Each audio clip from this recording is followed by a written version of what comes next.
Hello and welcome to UPSC Preparation Simplified. Today we are going to talk about a very important topic from the perspective of mains examination. Yes, we are going to talk about essay. Essay which has been allocated 250 marks in the main stage, that is written paper. Total paper weight, if I talk about, it is somewhere about 1 by 8 or 1 by 9 of the entire contribution. Now in that sense, we are going to talk to Mr. Ritesh Singh, who is an expert of essay writing. So sir, welcome. Thank you. I hope you are doing very well. There must be so many classes that are going on, and I hope that your throat is nice as well. Yes, it's fine at this moment. Yes. Wonderful. So, sir, essay, when you talk about, this is something that people normally discover that they need to write good essays just before the examination. So, why people do not prepare for essay in that extent? What is expected from the perspective of UPSC? Okay. See, when we talk about essay, when we see and analyze essay paper, it does not have a syllabus first of all. So students are initially confused. So how to proceed with the essay paper? But over a period of time, they realize that essay is nothing but GS and current affairs. Yes. So that takes a longer duration of understanding, and then they usually focus on the essays a little later. It's usually also taught in the coachings also later. Why? Because the first way is to nurture the students on basic fundamentals. Fundamentals are nurtured through the foundation teachers as well as by the current affairs. And when they are in the right mode of understanding both, interconnecting both, essay comes into picture. So usually it comes at the last. So it's not that it's being delayed. It's a natural process. Okay. So somewhere we require some kind of knowledge of general studies, some kind of knowledge of even optional as well, which can contribute to all understanding of essay, and that is how it comes later. Now, when we talk about essay, although there is no syllabus which is defined by UPSC, but there are some expectations which UPSC definitely has from the aspirants. So what these expectations are? So rather than sticking on the knowledge part, I will focusing more on the job fitness part. So knowledge students gain through current affairs and the GS. But what they actually lack is the job fitness part. So when you talk about UPSC, which is a written examination, it's not just checking knowledge, it's checking job fitness. And job fitness comes through what? Perfect writing. Because it's a workplace requirement, government, everything moves on files. Of course. So when the civil servant is drafting and noting on the file, it has to be very intelligently drafted. So there should be certain features. First is clarity of thought. Second comes compactness. Third, coherence. Fourth is simplicity in explanation. And there should be, first of all, a convincing way forward, so the noting is accepted by the senior. That's, I think, the perfect way to actually address essays. Yes. So now all these 5 are required in the essay paper. Wonderful. Okay. So clarity of thought, I repeat. Then compactness, coherence, then simplicity in explanation, and then finally convincing write-up, so that examiner feels gratified and satisfied. Wonderful. So I hope that now students have the clarity in terms of when they write, they should actually try to include these kind of features. I want to add one more thing. Yes. See, this has been tested by UPSC in the GS papers through compactness and consolidation in 200 words. But when you talk about essay, it's mostly elaboration. So when a civil servant is supposed to elaborate, when they are making policies, so policy can be equated with what essay writing, because both of them are issues.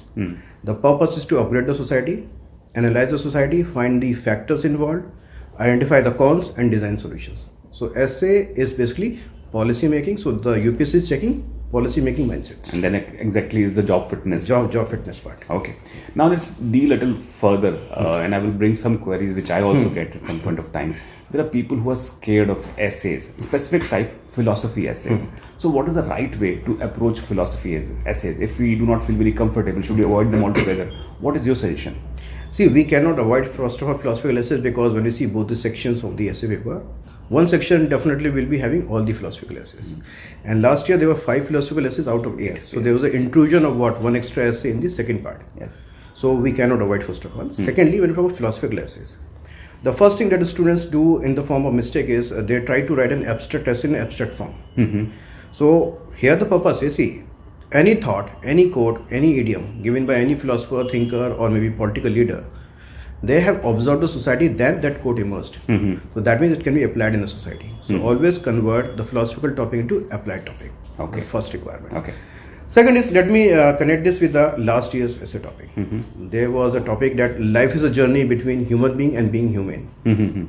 So the topic itself is talking about the applied part. It's a journey that you have to define what form of journey is required to convert a human being into a person reflecting humanistic values, or society at large reflecting humanistic values. Of course. So it can be written in extract manner. It has to be applied. You have to tell the method of what converting a society on democratic values.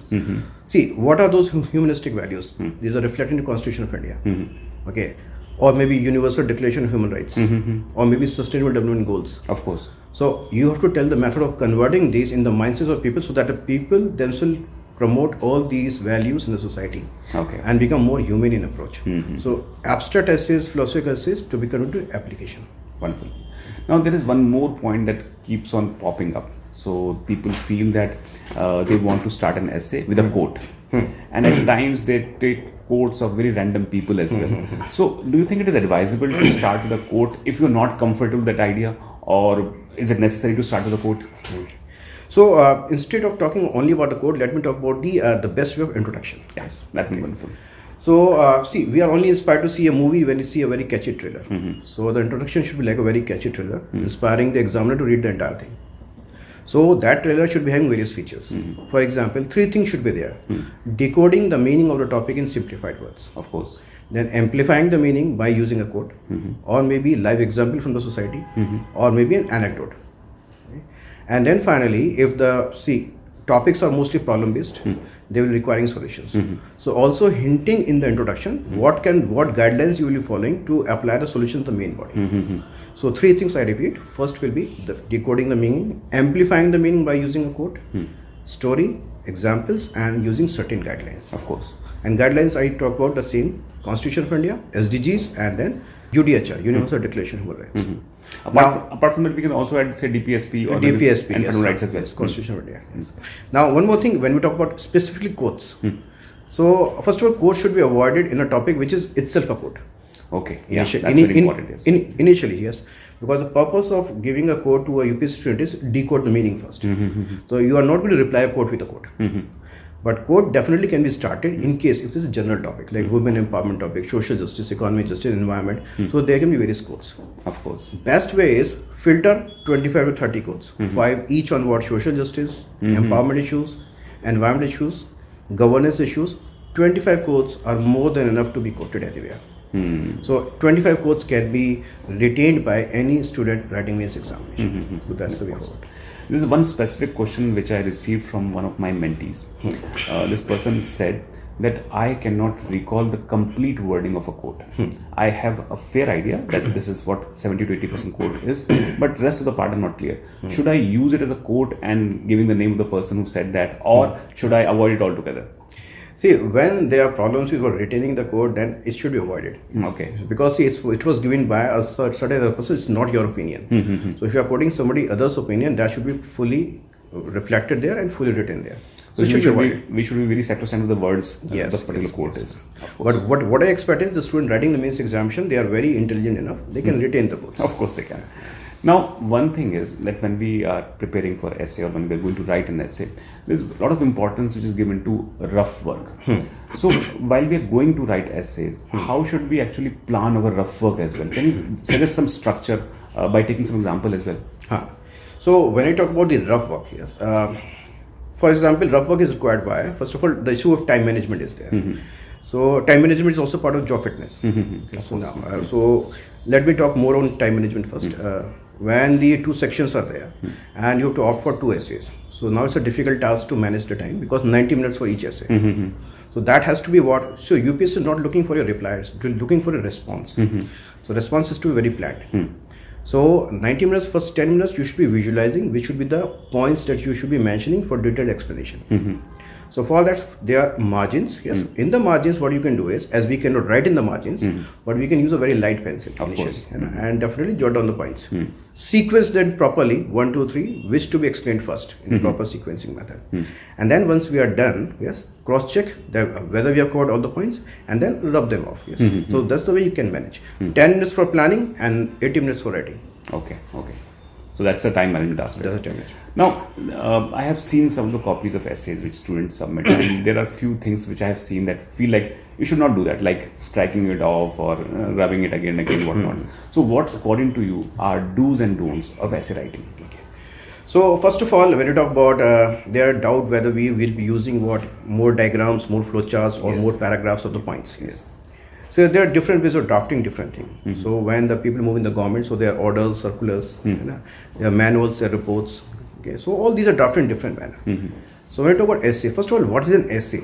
Essay is an written conversation. Yes. So we are having an oral conversation. So the oral conversation is done to influence the listener. So when it is written on a piece of paper, it becomes a written conversation to influence the reader now. Yes. So first of all, it should be coming free from paragraphs.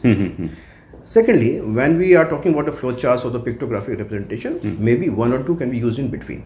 Okay. Because more the pictures, more the graphs is part of report writing, not essay writing. Of course. That's very valid.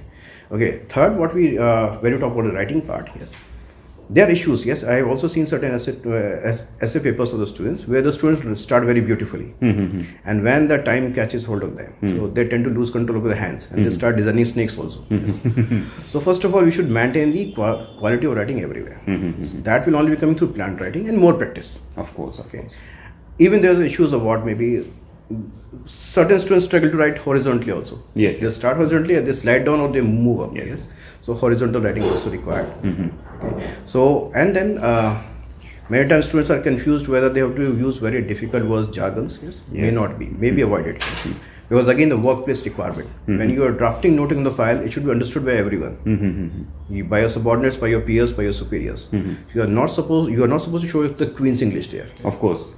And see, difficult words never make the writing impressive. It's a way of presentation. Yes. So more on presentation rather than difficult words. One add up to this entire conversation is that people also focus on two aspects, which is like grammar and legibility of writing. So to what extent these two factors play a role? See, grammar matters a lot. Yes, of course. Especially punctuations. So again, file noting, misplacement on comma can change the meaning of a sentence, and then you can be grilled by superior. Of course. So same happens here also. So it's more of the knowledge is basically the presentation. So presentation includes grammar and exact use of grammar. At least punctuation should be perfect. Of course. And what was the other thing that you were asking? I'm talking about legibility. Legibility, yes. It should not be very beautiful, but it should be readable. Readable, because no examiner will be what banging his head to be read and scrutinize each and every word what you have written. So that person who is least interested may not be giving the required marks. So it should be at least readable. That is the quality of being legible. So one thing that I have felt that acquiring grammar specific skills is not easy. So any suggestion from your side about how they can actually prepare themselves? Of course, there are some people who are going to write in the next 10-15 days, and apart from that, people who are preparing for future as well, how they can write better, grammar. So when you talk about grammar, there are various ways of upgrading grammar. For example, reading interesting texts. Maybe even words were school moral science books, or maybe comics, English comics. So they use simple words also, and they use grammar perfectly. So that's the best way of upgrading language, sentences, punctuations. So that's the initial building, because these readings will be liked by the people who want to upgrade their grammar, punctuations. Yes. That's the best way forward.